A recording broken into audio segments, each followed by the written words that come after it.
Many of you already know that serial killer Dellen Millard is appealing his sentences, and he's probably going to win. Now, before you start hollering about soft on crime politicians, let me tell you what's going on. And he's not the only one. I'm going to give you some examples. In May of 2022, the Supreme Court of Canada struck down a part of the criminal code related to giving multiple murderers consecutive life sentences. Before that, they were all served concurrently. Millard and his evil sidekick, Smitch, are not the only ones. I'll give you some examples. This guy murdered 3 people, was sentenced to 3 life terms consecutively. But because of the Supreme Court decision, he now only has to serve them concurrently, which means he's eligible for parole earlier. Corey Fenn murdered a woman and her 2 children. He ended up now, because of this decision, having to only serve his sentence concurrently. This guy named Zacharias murdered 2 women on 2 separate occasions and appealed his sentence because of this decision and won.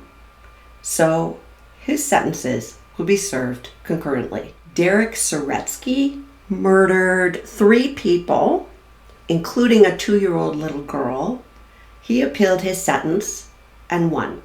Edward Downey killed a woman and a 5-year-old girl.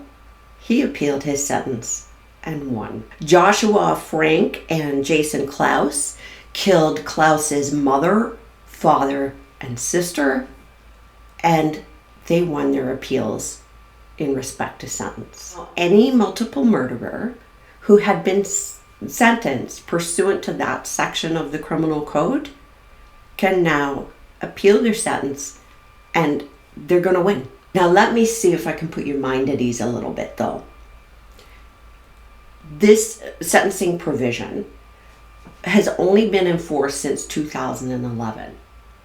And just because somebody is eligible for parole doesn't mean they're going to get it. For example, Paul Bernardo was sentenced concurrently because his sentence came before this provision of the code came into force. He's never getting out of jail. Alan Leger, the monster of the Miramichi, he's not getting out.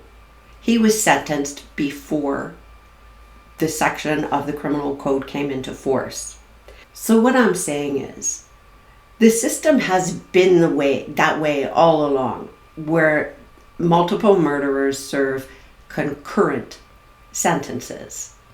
Just because the sentence is concurrent, just because they're eligible for parole, doesn't mean they're going to get it. So cross your fingers and hope that those who serve on parole boards make wise decisions. As for Millard, he's also appealing his convictions. And that's a whole other conversation, or 2 or 3. And he's playing the same games with the system that he did the first time around. The guy is a piece of work.